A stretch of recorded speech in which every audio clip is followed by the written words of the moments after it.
Bienvenue à la grande édition de Rwanda TV. Tout de suite, les grands titres. Poursuite de la campagne électorale sur l'ensemble du territoire national, aussi bien pour les présidentielles que pour les législatives. On fera un peu le tour durant cette grande édition. Au moment où le Rwanda se prépare aux élections présidentielles et législatives, donc, les observateurs estiment que le climat paisible qui caractérise les activités des campagnes électorales au Rwanda devrait servir d'exemple.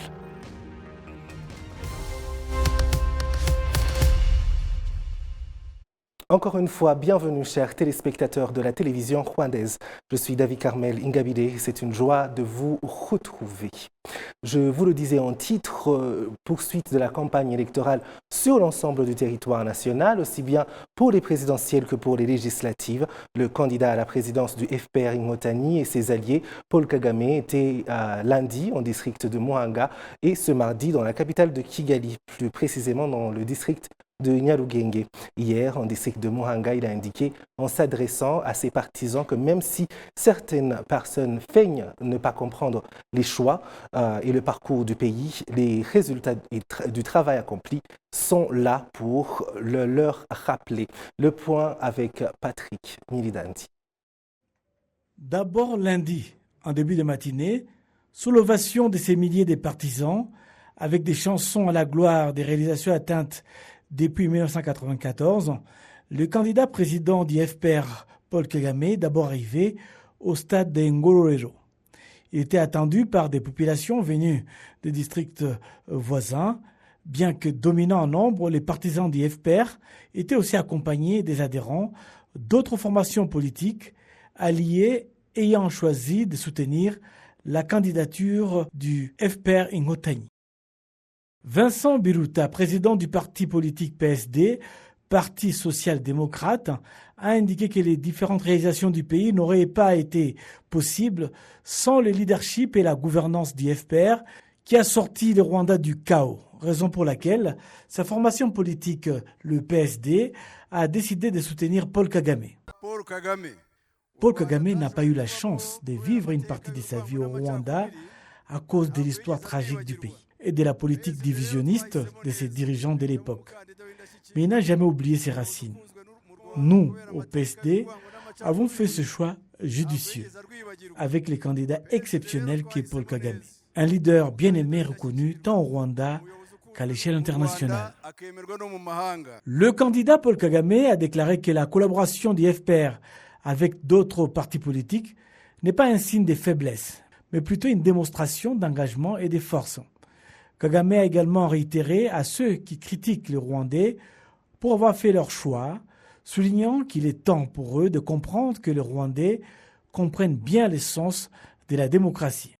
Nous faisons ce qui est bon pour nous.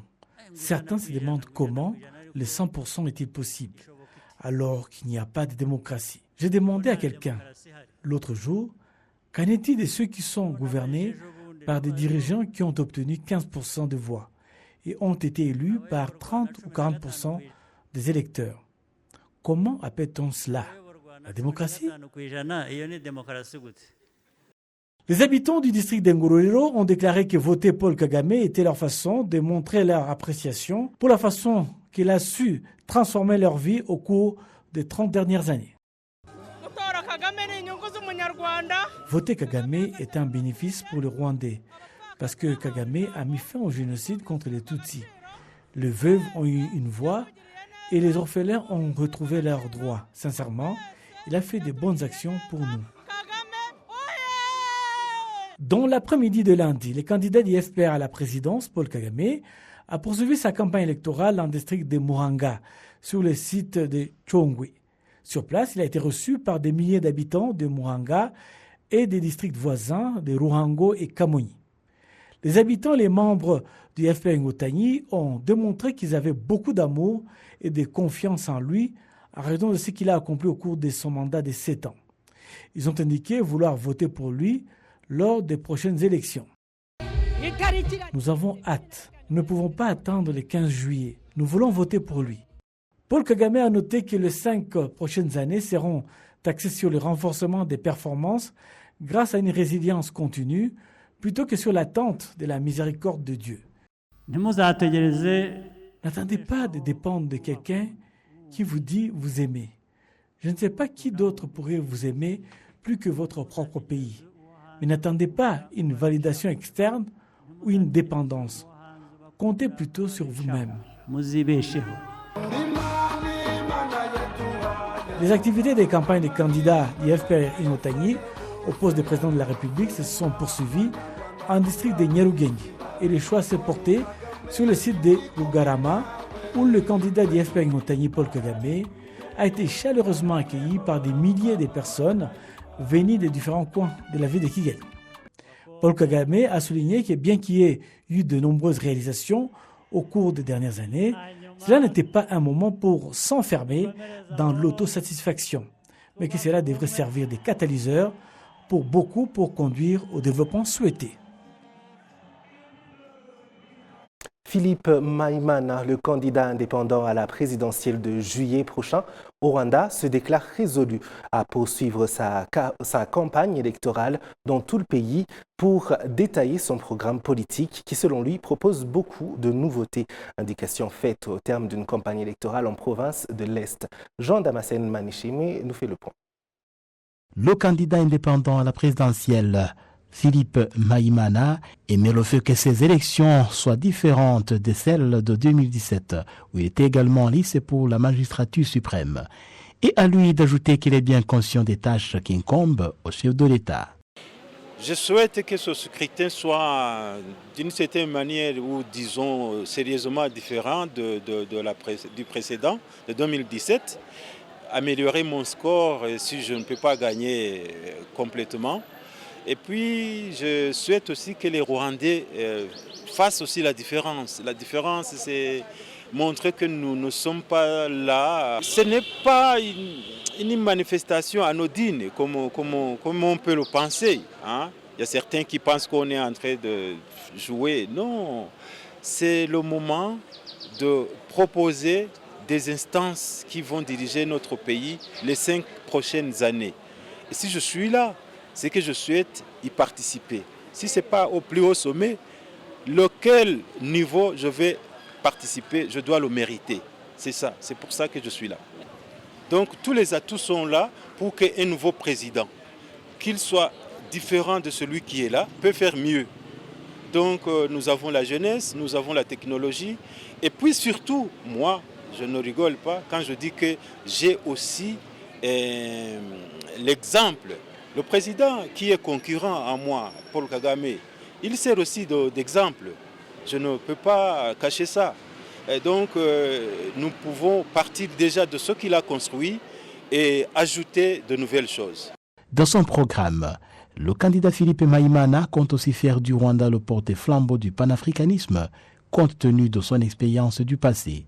J'ai mis du temps à analyser et constater que nous avons la particularité, surtout par rapport à notre résilience. La résilience après le génocide commis contre les Tutsis nous donne la possibilité de proposer des solutions extraordinaires.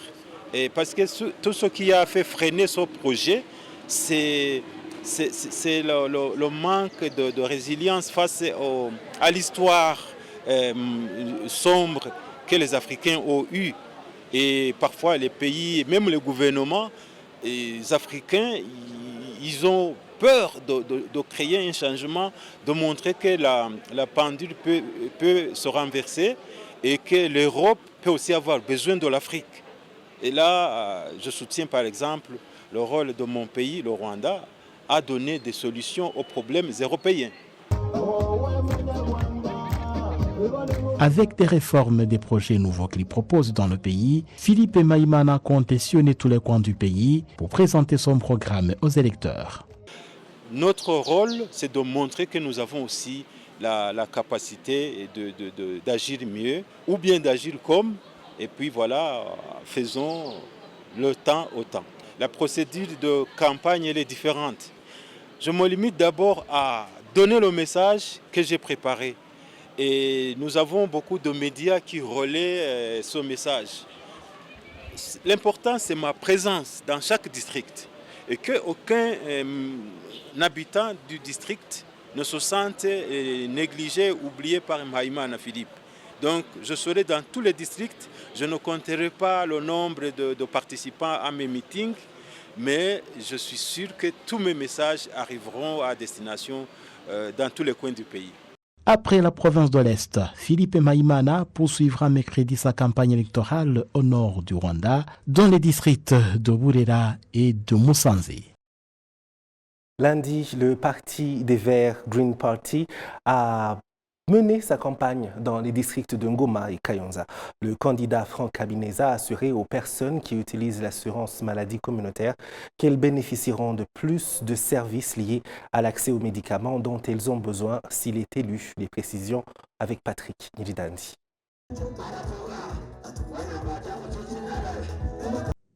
La campagne électorale du Parti des Verts s'est déroulée ce lundi, attirant des participants de diverses catégories. Le candidat du parti a expliqué au public le manifeste du Parti des Verts. Les responsables du Parti des Verts ont expliqué que le programme politique de cette formation politique reposait sur 2 piliers, la démocratie et la protection de l'environnement. C'est un militant politique et il s'est également battu pour la plupart de ce qu'il avait promis aux Rwandais. Cela a été réitéré. Mais la raison pour laquelle j'ai confiance en lui, c'est qu'il est un homme de parole.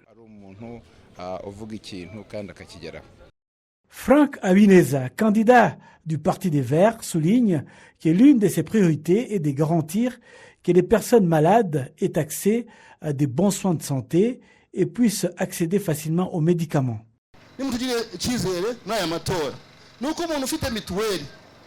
Si vous nous confiez vos voix, celui qui bénéficiera de l'assurance maladie communautaire aura accès à tous les médicaments, même dans les pharmacies privées, ce qui peut retarder la guérison de la maladie.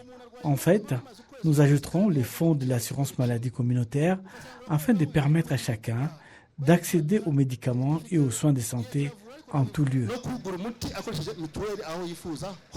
Franck Habineza a également déclaré qu'il continuerait à donner la priorité aux assurances qu'il a données au peuple jusqu'à ce qu'ils soient mises en œuvre. Il a noté que les mesures prises jusqu'à présent ont été positives et ont eu un impact grâce au plaidoyer. Il estime que des efforts supplémentaires réduiront également le chômage et créeront davantage d'opportunités d'emploi pour les gens. Autre chose, le Parti vert plaide en faveur des politiques fiscales appropriées pour garantir que les impôts ne pèsent pas sur les contribuables. Ce mardi, les membres du Parti des Verts étaient en district de Kiré. En présentant les candidats, Nizeimana Jean-Claude a déclaré qu'ils sont des candidats capables et impliqués dans tous les programmes liés à la santé de la population. Ils ont indiqué aux habitants du district de Kiré que s'ils votaient pour eux, ils les aideront à développer leur agriculture et que les produits qu'ils obtiendront les aideront à les commercialiser. Le candidat Franck Habineza a promis aux habitants de Kiré que s'il faisait confiance à son parti, il réalisera toutes les promesses de campagne. Vous suivez le journal sur Rwanda TV et pour la page culture de cette grande édition, nous accueillons des humoristes les plus importants de la scène francophone internationale. Samia Rosman, française et tunisienne, que Vanity Fair a classée parmi les 50 Français les plus influents, c'était en 2017. Ces spectacles lui ont fait faire le tour de l'Afrique francophone, de l'Europe et en 2024, la voici à Kigali. Bienvenue Samia. Merci. Oui, c'est un grand plaisir de vous accueillir sur ce plateau. Oui. Et Michael Sengazi, un humoriste qu'on n'a pas vraiment besoin de présenter ici au Rwanda, c'est un des précurseurs du genre dans le pays. Prix RFI Talent du Rire, c'était en 2019. Il fait le tour du monde comme comédien, comme acteur au théâtre et au cinéma, etc. Bienvenue. Tu n'allais pas continuer. Moi, je pensais que tu allais continuer. J'ai préféré m'arrêter là. Mais ok, oui, c'est vrai, pardon. On ne veut pas Oui. prendre ton temps. Oui. Merci de nous accueillir. Oui, c'est un très grand plaisir. Ouais. J'avais peur que s'il y a deux grands talents, tant d'humour dans le studio, ça risque d'avoir des étincelles et tout ça, et qu'on risque de perdre. Oui, il a la bouche sucrée, comme on dit en Côte Talent, d'Ivoire. tu as vu, hein? Oui, j'ai vu ça. Mais bon, tu as de la chance que nous sommes des personnes assez humbles, hein, n'est-ce Tu pas? vois ça? C'est vrai qu'on est très talentueux, par contre. Oui, ça c'est très vrai. Et vous serez tous les deux sur la scène de la Caravane du Rire. Oui. Ce sera ce samedi Tout à fait. au Centre culturel francophone du Rwanda, ici à Kigali. Ouais. On a hâte d'y être. Je vais commencer par Samia. Tu sais qu'on Bien aime sûr. bien dire les invités d'abord. J'allais dire Oui. les femmes d'abord, mais ok, tu peux aussi Oui. utiliser ça. Oui, c'est vrai qu'ailleurs on dit les femmes d'abord, mais ici on aime bien dire les invités d'abord. Donc, je ne suis pas invité. C'est pas grave, commence. Toi, tu es d'ici. Tu sais d'où ça vient, les femmes d'abord? C'est qu'on mettait la femme face au danger. Ah ouais. Et si on voyait qu'il n'y avait rien de dangereux, l'homme, après, pouvait y aller. Oui, parce que voilà, Ok. on est beaucoup plus utile à la société. Enfin bref, oui, C'est- on va- Oui, bien oui. C'est pas une formule qu'on devrait garder, je pense. Samia, vous êtes pour la première fois à Kigali, n'est-ce pas? Ouais. Quelles sont vos impressions jusqu'à maintenant? Je suis impressionnée par la douceur, la paisibilité du pays, la propreté, la verdure. Pour moi, c'est la Suisse de l'Afrique. J'ai les yeux qui brillent depuis que je suis arrivée là. Le fait qu'on interdise le plastique, j'ai dit, mais on doit prendre des cours chez vous, pardon. Et le peuple est tellement doux, tellement calme, tellement agréable. J'ai dit, mais est-ce que des fois vous vous fâchez? Parce que tout le monde est comme ça. Il parle doucement, tu as peur de déranger, même quand tu vas parler à quelqu'un pour demander quelque chose. Tu te dis, bon, il faut parler comme eux, doucement, tranquillement. Excusez-moi, est-ce que je pourrais avoir un café, s'il vous plaît? Ah d'accord, ça c'est intéressant. Ouais. Michael, alors la Caravane du Rire, Ouais. c'est l'édition de 2024, c'est pas la première. Ouais. J'aimerais que tu nous parles de ce qui est au programme de cette édition, mais aussi de cette caravane en soi, parce que c'est un concept assez intéressant. Ça se passe pas seulement au Rwanda, c'est aussi au Burundi et en RDC. La Caravane du Rire, en fait, c'est un festival qui se passe sur 3 pays. Cette année, on va le faire juste au Rwanda, mais ça se passe normalement sur 3 pays, au Burundi et au Congo. Et l'idée derrière tout cela, avec mon partenaire qui s'appelle Joyeux Bin Kabojo, c'est non seulement de permettre aux artistes et comédiens, enfin humoristes régionaux, de faire un petit peu le tour de la région, de faire rire les gens dans notre région, mais aussi cette cohésion sociale dont on a besoin dans notre région. Cette édition, on va juste faire une seule fois, une seule soirée, et ça s'appelle le Kinya Franglais. Donc on a appelé Kinya Franglais cette édition. Pourquoi? Parce que c'est la façon dont, ici au Rwanda, nous les Rwandais, on parle. Parce qu'on mélange un petit peu de tout. Tu peux commencer une conversation téléphonique avec quelqu'un, le gars il dit « Allô, Oulihe ?» Et parce que je suis pas sûr si je te retrouve en vie. Et I'm coming. Et tout à l'heure, tout. Ah, Inch'Allah. Et on se comprend. Et on se comprend. Et donc, on s'est dit, pourquoi? Enfin, écoute, on va mettre des artistes sur scène, des humoristes sur scène, qui non seulement sont le symbole de ce que ce festival représente, donc la bonne humeur, la cohésion, mais aussi des artistes qui symbolisent aussi cette façon de vivre des Rwandais. Donc, c'est pour ça que tu as ceux qui parlent Kinyarwanda, ceux qui parlent anglais, ceux qui parlent français. On est tous là pour faire rire et continuer la bonne humeur et propager cette bonne humeur. Absolument. Samia, lorsque vous avez eu l'appel qui vous invitait à venir participer à cette caravane, quelle a été votre réaction et pourquoi avez-vous dit oui? J'ai dit, enfin, il était temps depuis le temps que tu m'as promis. Oui, j'avais promis. En fait, moi j'avais hâte de découvrir le Rwanda. J'avais fait d'autres pays autour, mais le Rwanda, j'ai jamais eu l'occasion. Et quand Miguel m'en avait parlé, quand on s'est rencontrés sur un festival, je crois que c'était au Burundi, Ouais, tout à fait. et qui m'a dit voilà, je t'inviterai. Quand il a appelé, j'ai dit enfin, il était temps. Pardon, depuis le temps que j'attends. Et je suis ravie d'être là. Voilà, je suis venue un peu plus tôt pour avoir le temps de découvrir le pays. Et je suis très très contente de voir tout ce que je vois. Vraiment, je me sens chanceuse. Parce qu'elle a vraiment demandé ça, elle a vraiment demandé, parce que les autres artistes, normalement, arrivent vers le jeudi, puis on a le vendredi, puis le samedi, etc. Elle a demandé, je veux venir lundi pour que je puisse être là, m'imprégner du pays, connaître le peuple et pouvoir jouer devant eux, parce que je veux les connaître avant de jouer devant eux. Donc, Ça nous fait tellement plaisir, ça nous fait Merci. vraiment, vraiment plaisir. On espère qu'on va pouvoir vous je ne sais pas, mérité cette intention de venir à l'avance. Non, moi, j'ai juste une question. Est-ce que les gens rigolent aussi en mode vibreur comme ça? Est-ce que c'est calme même dans le rire ou non? Parce qu'il faut que je me prépare psychologiquement. Si les gens rigolent pas fort, que je me dise pas c'est moi qui suis nul, les gens ne rient pas parce que je suis pas drôle. Je saurais que ça fait partie des mœurs, que comme ça, même dans le rire, vous êtes discret. Non, c'est vrai qu'on est assez subtil dans presque tout, mais quand même, quand on rit, on rit. Hein. Quand on rit, on rit. Oui. Non, t'inquiète pas. Donc ça veut dire si ça rigole pas fort, c'est que vraiment je suis nul. Ne vous inquiétez pas, ça va. Ah, très bien, c'est passé. Oui. Et Michael, alors vous avez fait beaucoup de spectacles ici, ailleurs. Qu'est-ce que vous préparez pour à quoi s'attendre s'il y a moyen que vous disiez ça? À quoi s'attendre? Oui, dans D'abord, votre elle, spectacle. Okay, Oui, une grande comédienne internationale. Elle a confondu grande et grosse.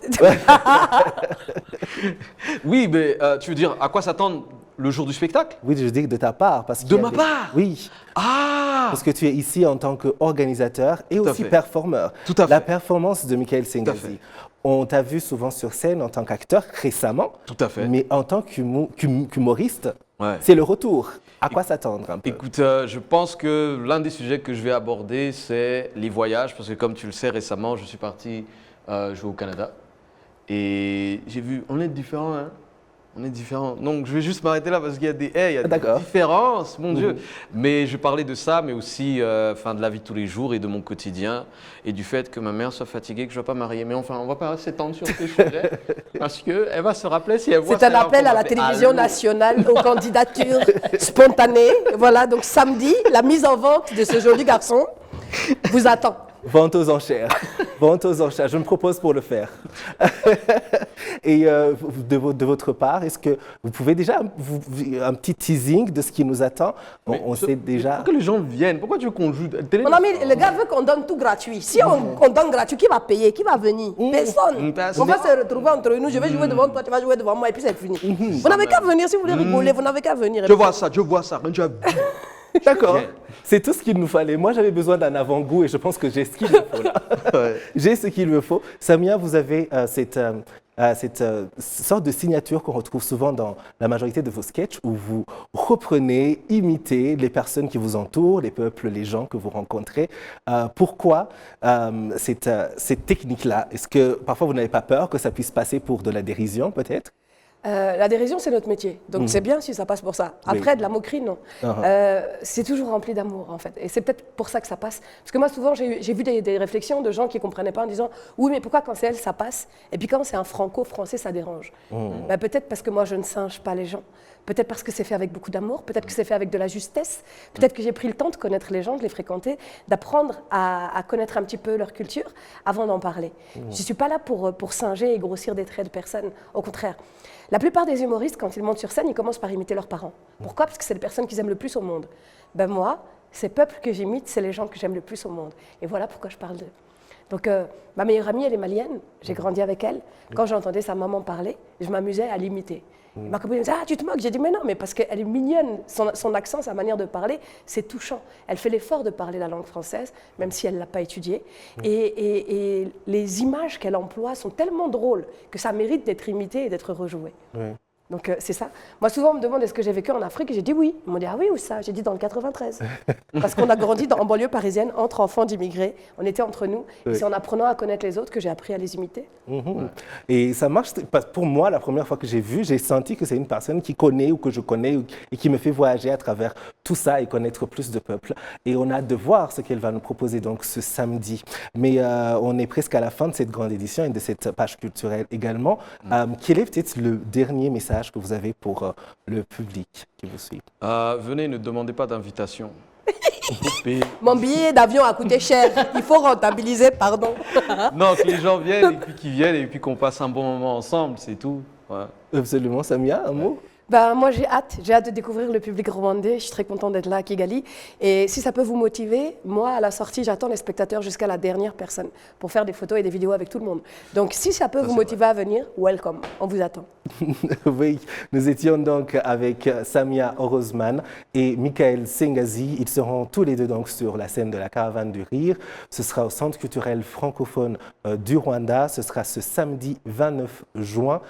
Merci beaucoup d'être venu. C'était un très très grand plaisir. Merci à vous de nous avoir Merci à toi, David. Oui, merci à vous tous qui nous avez suivis. Nous arrivons également à la fin de cette grande édition. Merci à toute l'équipe qui m'a aidé à la préparer. Au plaisir de très bientôt vous retrouver sur Rwanda TV.